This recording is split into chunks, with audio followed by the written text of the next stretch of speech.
Сайн уу? Anu байна. Энэ удаагийн арьсан арчлын видеоор би та нартай 2021 онд анх хэрэглэж үзээд хамгийн их таалагдсан топ 10 бүтээгдэхүүнээ хуваалцъя гэж бодлоо. Тэгэхээр анх хэрэглэж үзээд гэж хэлж байгаа маань яг 2021 онд энэ бүтээгдэхүүнүүдийг олж мэдсэн, тэгээд хамгийн их таалагдсан гэсэн үг шүү. Тэгэхээр өмнөх жилүүдэд ашиглаж байсан, өмнөх жилүүд хэрэглэж эхэлсэн, одоо болт таалагдж байгаа бүтээгдэхүүнүүд бол байгаа хിവэр. Гэхдээ тэрийг бол өнгөрсөн жилд нь үлдээ 2021 оны хувьд миний хувьд хамгийн топ байсан бүтээгдэхүүнүүд юу байсан бэ гэдгийг эндээс бол үзүүлэх гэж байгаа. Би яг эхлээд уг нь 2021 онд хэрэглэж дууссан бүх бүтээгдэхүүнүүд нь юу байсан бэ гэдгийг багцлаад нэг видео болгож үзье гэж бодсон л доо. Тэгэхээр 45 бүтээгдэхүүн бол байсан байлээ. Тэгэхээр 45 юм ярьжсэн нь бол та нарыг 10 гоё бүтээгдэхүүнийг ярьсан нэлээд үнцэнтэй байх гэж бодоод энэ видео хийгээ сууж байгаа шүү. Тэгэхээр хэрвээ саяны ярьжсэн одоо яг ямар бүтээгдэхүүнд юу байсан бэ? Тэд нөгөө дуусгасан юмнууд нь хэр сонирхолтой одоо ямар байсан бэ тэрөө сонирхож бол би тусдаа бас Anu харж үүсийг beauty гэдэг Instagram хаягийг бол хөтлөж байгаа. Энэ дээр яг юм гоо сайхан арьс арчилгаа beauty ер нь ах үнтэй холбоотой бүх агуулгуудыг бас илэмгүүлэлтэй ярьж байгаа шүү. Тэрэн дээрээ би шинэ одоо бүтээгдэхүүн хэрэглэж үзээд дуусах болгондоо сэтгэлээ постэр бас хуваалцаад яваад байсан байгаа. Тэгэхээр хэрвээ саяны агуулгыг сонирхож байгаа юм бол магадгүй тэр хаяг руу бас орж үзээрэй гэж хүсье. Одоо гэд зүйл юм. Тэгэхээр саяны хаягийн тайлбар хэсгээр байдаг нэг зүйл болохоор би өөрийгөө хуурай энгийн арьстай арьсаа услах, чийгшүүлэхтэй болоод хөгшрөлтийн эсрэг одоо орц найрлагууд илүү дуртай гэж бичсэн. Тэгэхээр хэрвээ магадгүй та нар надтай одоо миний арьсны төрөлтэй ойролцоо арьстай эсвэл сонирхдаг зүйлс чинь нэг болвол энэ видеоноос нэлээд үнцнийг авах болов уу гэж бол найдаж юм. Тэгэхээр топ 10 бүтээгдэхүүнээ би бас нөгөө шүүхтэй бас бүгдээрээ яг ямар байдлаар бол бүрдүүлэх вэ гэдэг дээр нэлээд бодож байгаа. За, арьс арчилгааны өөрөөр шатуудад ашиглах боломжтой хэлбэрийн сонгоё гэд өөрөөр шатан зориулс ер нь нэг бүтээгдэхүүн илүүтэй сонгоод явсан л та. Тэгэхээр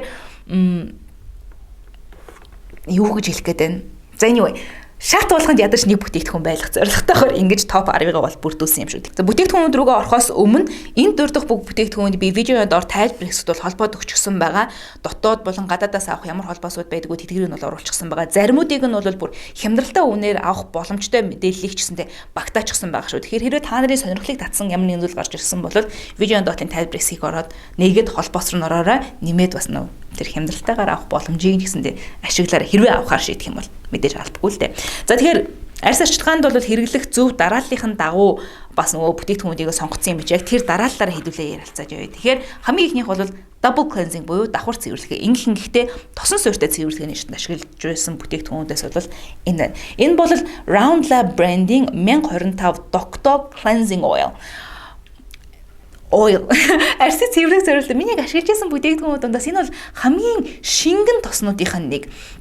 Анхыг хэрэглэж үзэхэд яг ямар нэг тийм онцгой тийм үнэр ч юм уу тийм илүү нэмэлт юм ерөөсөй байгаагүй зүгээр л ажиллаа хийдэг цэвэрлэгч тос санагдсан. 2021 онд би нөгөө өмнөх жилүүдэд байсан шиг нүрээ нэг тийм зузаанаар ч юм уу тийм хэмжээний косметик хэрэглээгүй л дээ. Тэгэхээр яг тэр шиг их косметик хэрэглэдэггүй нүрээ ер нь хөнгөн боддог хүмүүс бол энэ тос айгүйх таалагдах байх.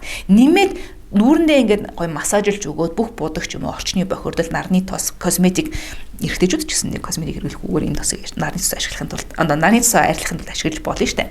Тэг ингээд массажлж өгөөд ингэсний дараа араас нь эмүүлсжүүлэх гэдэг нэг усаар ингээд норгоод ингэчээд тэгээ араас нь дахиад усаар ингээд арилгахад гоё нь нүүрэн дээр нэг тийм нөгөө зузаан цэвэрлэгч тоснуудын шиг тийм нөгөө хальс баг үлдээгээгүй ингээд арилгаад байсан. Тэр нь хамгийн их таалагдсан зүйлсийн нэг байсан. Тэгэхээр цэвэрлэгч тоснууд дундаа тэр нэг гоё тэгээ айгу энгийн айгу тийм өөр яг тийм цэвэрхэн сав баглаа бодлончсон айгу гоё дизайны хувь нэгэд vanity дээр ингээ байж байхад айгу гоё савлгаатай тэгээд дотоод бодлуулалттай бүтээгдэхүүн учраас хэрвээ cleansing oil хайж байгаа бол Round Lab-ийн Doctor тос гоё байгаа шүү.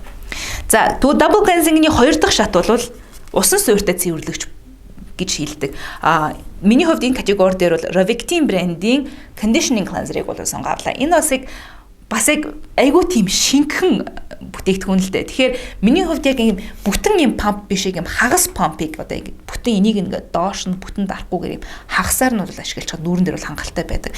Энэ хагас хэмжээтэй нүүр гарн дээрээ бол авч жагаад бүтэн ингэж гар дээр жоо хөөсрүүлж жагаад нүрээ ингэ зөөлөн массажлж өнгөж угаахад айгүй тохиромжтой. Өөрөө айгүй тийм бас ийм зөөлхөн бүтцтэй учраас нөгөө ийм conditioning cleanser гэдэг утгаараа арсныг ингээ нөгөө хэд хуурайшуулдаггүй. Усаар ингээ арилгасны дараа ингээ миний арс нөгөө тийм хуурайшиж хатангаршиж тэгдэггүй. Тийм болохоор хуурай арстай ч юм уу ингээ арстай хүмүүс айгу тохиромжтой. Нэмээд эмзэг арстай хүмүүс айгу тохиромжтой байх юм байна да гэж бол би дараа нь бодож исэн. Нөгөө нүрээ ингээ бүр гөлчсэн цэвэрлэхэн болох гээд дуртай хүмүүст бол энэ бол яагаар тохирохгүй. Гэхдээ хизээч бид нар нүрээ бол гөлчсэн цэвэрлэхэн болох хэрэггүй шүү гэж. Ер нь хэрэггүй шүү. Арсаа бүр тэрт нь алж хайна гэсэн. Тэгэхээр сонирхож байгаа өөр усан суурьтай гой цэвэрлэгч хэрвээ өөр хэрэг Ravictin энэ цэвэр шиг эргэлж үзээгүй. Тэгээд гой нүрэн чайг гой тааламжтай мэдрэмжийг төрүүлэх усан суурьтай цэвэрлэгч хайж байгаа бол Ravictin брендийн энэ одоо усан цэвэрлэгчийг усан бишээ усан суурьтай гелэн цэвэрлэгчийг дуршиж үзээрэй гэж зөвлөе. Энэ дурдж байгаа бүтээгдэхүүнээс хамгийн сүүлд ашиглаж ихэлсэн ч хамгийн хуурдан топ 10 руу багтсан бүтээгдэхүүн бол гуйжуулагчийн шатанд ашиглаж байгаа Crave Beauty Kale Laloyaha. Kale Laloyaha. Kale буюу энэ нэг цэцэгтэй нэг ногоо байдаг ч монголоор юу гэдэг юм ба. Тэрийг нэг агуулсан. Тэгээд AHA буюу аха гликолин хүчлийг бол агуулсан байгаа. Гуйжуулагч бүтээгдэхүүн байгаа. Энэ дотор kale, spinach, parsley, aloe, glycolic acid, hyaluronic acid, vitamin B5 агуулсан байгаа. Гликолин хүчлийн яг 525% агууламжтай учраас ер нь нөгөө бас харьцангуй зөөлөндөө маягийн гуйжуулагчтай нэг бусад өөр AHA ч юм уу гликолин хүчил агуулсан хүчлүүдийг аваад үзэхээр за ordinary-ийг болохоор 7% агууламжтай, натурымийнх 8% агууламжтай байгаад байдаг. Энэ болохоор 525 учраас айгүй арьс тэдэртэй харьцуулах айгүй зөөлхөн бүтээгдэхүүн. Тэгэхээр би бол миний арьсыг ямар ч гуйжуулагч хүчлийг ер нь даагаад ингээ гарчдаг л айгүй эвтэйхэн. Гэхдээ зөөлөн гуйжуулагч нэрээ яагаад айгүй гоё байдаг бэлээ гэдгийг энэ айгүй сануулсан. Шууд нөгөө ихний удаа анх удаага хэрглэж үзэл байнгын AHA ашиглаж байгаа ш. Тэгсэн мөртөөсөө энийг хэрэглээл өглөөний арьс ажиллагааны үеэр хэрэглэжэл тэгэл бусад скин кэрэ хийчихэл нүрээ будчихал тэгээд ингээд ивентэд явсан чинь манай найзууд хулан мулын энэ төр чиний you glowing check юу өөрчрө хийсэн яг яасыг асуугаад байгаа. Тэгээ бодоод үзчихэл энэ байсан бэлээ. Би тэг ингээл дараа нь бас яг бодчихлаа. Үнэр мөнөмжсэн айгуу гоё. Тийм яг л AHA-ний үнэр тэгтээ ингээд хөвөн дээр ингээд шингээгээд нүрээ ингээд арчгаад айгуу тийм тухтай айгуу гоё гуйжуулагчийг ревюнуудыг нь уншаар хүмүүсийг миний арсыг тэр чигээр нь өөрчилсөн гэл тэгээд сахгүй би тэгээд тусдаа өөр илүү өндөр тунтай AHA өндөр тунтай гиалурон шилгэн гликолин хүчил ашиглаж байгаа учраас энд нэг тийм амар онцгой байхгүй байх та гэж бодоод гэтээ яг туршилмаар санагдаад Crave бүтээгдэхүүнээс туршилмаар санагдаад учраас хамгийн ихээр энэ задлж үзэхэд би хүмүүс ингээд дуртай байна гэдгийг амар ойлгосон. Тэгэхээр гуйжуулагч чадан дээр бол ашиглаж байгаа надад хамгийн таалагдж байгаа бүтээгдэхүүн энэ Crave Beauty Kale Laloyaha. Арсыг услах чийгшүүлэх чадан дээр би ганц бүтээгдэхүүн бэлдэж чадсангүй бүр 3-3-ыг авлаа. Гэхдээ сонсоор toner essence-ний шат гэдэг ч юм уу те тэгээ бас яг эмүүс гэж нэмж болно. Энэ шатнуудыг би өөрийнхөө арьс ажиллагаанд нэг шат болгоод бодчихдог байхгүй. Хүмүүс ингээд өөр шатны өөр бүтээгдэхүүнүүдийг сонирхох гээд байдаг. Тэгэхээр би энэ 3-ыг бол нийлүүлээд нэг дор 3 бүтээгдэхүүнээр дурдчих заяа. За тэгэхээр өөрөөр шатанд өөрөөр зориулалтаар ч юм өөрөөр үед ашиглах боломжтой юм арсыг услах зориулалттай бүтээгдэхүүнүүд бол энэ байна л да. За бүтцийн хувьд хамгийн шингэнээсээ эхлээд явуул зүгээр байх гэж бодож байна. Энэ бол Beauty of Joseon branding Ginseng Essence Water. Essence гэд бичсэн учраас илүү эссенцийн шатанд ашиглах юм байна гэж бодоод байсан гэсэн. Essence Water учраас өөрөө айгүй шингэн цасын ботод айгүй шингэн болохоор илүү toner-ний шат ч юм уу toner essence хоёрын голоор аль аль нийлүүл ашиглаж айгүй зүгээр санагдсан. Ийм болчин бол ашигласныг харахад бол таарагдсан юм шиг байгаа тийм үү. Надад бол илүү нөгөө дулааны уйлралд 100 ч юм уу те эсвэл нөгөө нам хаврын сүүлээр эсвэл намрын ихэнх үеэр бол ашиглаж байхад илүү хөнгөн яг арсныг ингээ усалдаг хангалттай чийг нөгдөг усан чигээр хангадаг бүтээгдэхүүн шиг санагдсан. Нэмээд нөгөө жинсэнтэй учраас нөгөө солонгос ашиглах бүтээгдэхүүнүүдээр хамгийн их агуулгадаг хүн ороход агуулсан. Нэмээд fermented буюу нөгөө эсэлдүүлсэн болохоор юм давхар чиг давхар юм эсэлдүүлсэн ч угаасаа 2021 оны мод штэ.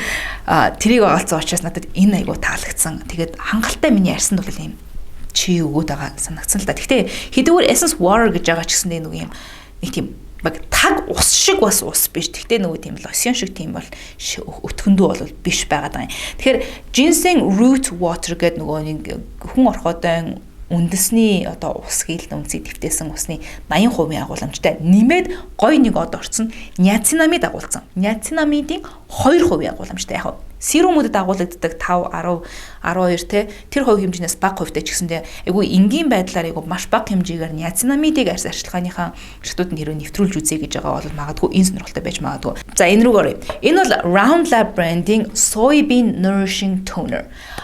Toner гिचэнгүүт илүү нөгөө шингэн ингээ бодонгууд бас яг үндэ тийм биш. Яг саяных шиг бас шингэндүүлдэ. Гэхдээ илүү арай viscosity буюу нөгөө өтгөн байдал нь арай өндөр.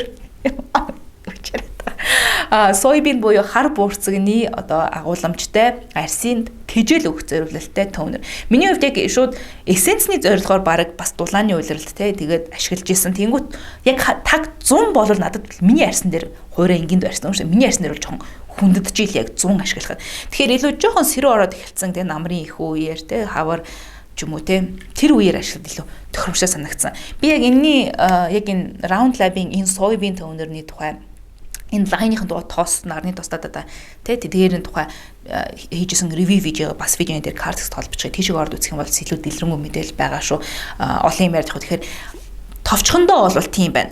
Хуурай арьстай, хуурай энгинд арьстай хүмүүсээр тохиромжтой. Тослог болоод эмзэгдүү арьстай хүмүүст арай зөхгүй бах. Round Lab-ийн тусдаа бусад брэндүүд нь, бусад лайнууд нь байдаг нэг ялгаа Magwater 9 ч юм уу тэр мөр эмзэг арьстай хүмүүст тохиромжтой. Тэгэхээр би нэг л хуурай энгийн арьстай хүмүүс арьсандаа ус өгөх зорилгоор магадгүй жоохон сэрүү орчихсон байгаа үед бол хэрэглэхэд тохиромжтой гэж бодож байна. Өвлийн уйлралт ч гэсэндээ тоникийн шатанд ашиглаад араас нь эссенц илүү хүнд, арай илүү зузаан юмнуудаас төрөхөд явхад бас боломжтой байх бах. Миний хувьд айгу таалагдсан бүтээгдэхүүнүүдийн нэг. За өвөл болоод ирэнгүүт араас нь бас илүү одоо илүү өтгөн гээл да. Тим бүтээгдэхүүн юу байж болох нь бодоод үзэхээр Huda Lab-гийн энэ тоникийг бол хэлж болно. Англиар бол энийг яг Gokujung Aging Care Lotion гэж байгаа. Монголоор бол энийг хөгшрөлтийн эсрэг тоник гэж орчуулдаг. Би яг энэ тоник болоод бусад одоо яг Huda Lab-гийн бусад нөгөө Монголд хариуцж байгаа 2 тоникийн тань харьцуулсан видеогоо бас дээр картекст толбочих. Доор тайлбар хийгдэж байгаа. Тийшээ орд үзэх юм бол магадгүй бас илүү яг ялгааг нь бол илүү та олж мэдэх байх. Энэ дотор өөрөө 3 төрлийн гиалураны хүчил бол агуулчихсан нэмээд бас ниацинамидтай. Тэгээ яг хөгшрөлтийн эсрэг яг ашигладаг ямар орцууд байна вэ? Тэдгэрийг бас агуулад ирсэн дээр юм арсын гэж юм уу? Plump гэдэг чинь булцахар юм булбраа болгох зориулалтай юм үйлчилгээтэй учраас яг надад айгу гой санагддаг. Яг энэ Huda Lab-гийн 3 тийм тоникууд ундаас яг надад хамгийн таалагдсан нь бол яг үнэ. Одоогийн байдлаар бол энэ болчоод байна. Ялангуяа өвлийн уйлралд илүү нөгөө нэг сэрүүний уйлралд ашиглахад бас айгу тохиромжтой. За арсантай ус уух бүтээгдэхүүний араас уг нь бол серум буюу за эмчилгээний шат орж ирнэ. Тэгээ би ингээ бодлоо яг серумын шатанд юу сонгуул зохимжтой вэ? Ер нь идэвхтэй орц агуулсан гэж үзсэн чи яг энэ видеоныхоо тавилыг би өөрөө 2021 онд анх удаа ашиглаж үзсэн бүтээгдэхүүн байх ёстой гэдэг хүчингүүт нөгөө витамин С, ретинолтой бүтээгдэхүүнүүд ингээд цонхоор гараа авчиж байгаа юм. Тэгтээ серум дээр намаа ингээд миний үзэл бодол, миний бодлыг цоо шинээр ингээд хүүе гэтэл өөрчилсөн нэг бүтээгдэхүүнүүд өрдөө гэж бодсон юм. Тэр бол тэгтэн мөрд нэг онцгой зүйл биш үү? Энэ бол Glossier-ийн Focus Glossier branding Super Bounce буюу гиалураны хүчил витамин B5 агуулсан серум. Арьсаа услах чийгшүүлэх шатан дээр буюу өмнөх шатууд дээр гиалурын хүчил агуулчаад ашиглачаад ижиж яагаад серумын шатанд хүртэл гиалурын хүчил байх хэрэгтэй ингэж би боддог байхгүй юу? Ер нь бас заавал серумын шатанд гиалурын хүчил яг үндэ ашиглаад авах шаардлагагүй шүү. Гэхдээ зүгээр би энийг нөгөө туршиж үзэх зорилгоор ингээд ашиглаад ингээд үтсэн чинь дараа ийм болохоор магадгүй серумын шатнд гиалурын хүчил ашиглах хүчилтэй одоо тий од орсон гиалурын хүчил ашигласан багтаасан серум бас байхад илүүдэхгүй юм байна шүү гэдэг эргэж харах нэрээ тийм юм байна шүү гэд эргээд нөгөө нэг миний нэг тэр нөгөө нэг жоохон шаардлагагүй гэдэг жоохон хатуу бодлыг маань жоохон зөөлөж өгсөн серум л дээ. Би Glossier branding одоо 3 серумыг одоо niacinamidтэй серум, витамин С-тэй серум тэгээд энэ гиалурын хүчилтэй серумуудыг гурван ингэ туршиж үзсэн үзээд сэтгэлээ бас хуваалцсан видеогоо тусна хийжсэн яагаад бас картекст толбочих. Дэлгэрэнгүй тэндээс орж үзээрэй. Тэгэхээр тэн дээр дэлгэрэнгүй ярьсан маа ийм байна. Заараас нь тэгвэл одоо occlusive буюу илүү түгжих шатны бүтээгдэхүүн рүү орж ирж байна л да. Чийгшүүлэх тоцсны шатан дээр ямар бүтээгдэхүүн хамгийн олон хүн тохиромжтой, хамгийн өргөн хүрээг хамарсан тэгсэн ч надад амар таалагдсан бүтээгдэхүүн байсан бэ гэж бодоод явж исэн чинь энэ байгаа юм. Nature branding multi-peptide moisturizer пептид агуулсан чийгшүүлэгч 100 гарсан байхгүй. Тэгээ магадгүй 100 гарсан болоод тэрүү Nature брэнд энэ тосоо нөгөө нэг зуны төгс чигшүүрч тос гэж одоо сурталчилж исэн. Тэгж бодоод би 100 гэсэн хэрэгэлсэн л дээ. Тэгээд дараа нь ингээд өвөл ингээд эхлээд ингээд үзэнгүүт ч гэсэндээ пептидтэй учраас хангалттай нөгөө өвлийн чигшүүлэгч тосч гэсэн байгаад хахаар хангалттай бүтээгдэхүүн юм байлаа. Тэгээд ийм усан дуу биш пептид агуулсан учраас илүү яг тос заяа яг тийм крем маягийн бүтцтэй учраас яг ийм хуурай ингийн арьсан айгуу төхөөрөмжтэй тийм бүтц байгаад байгаа юм. Тэгээд туслаг арьстай хүмүүс ч гэсэндээ илүү өвлийн ундрал руу бас хэрэглэхэд хангалттай байж болох үст тийм тус байгаад байгаа. Яа тийм байна.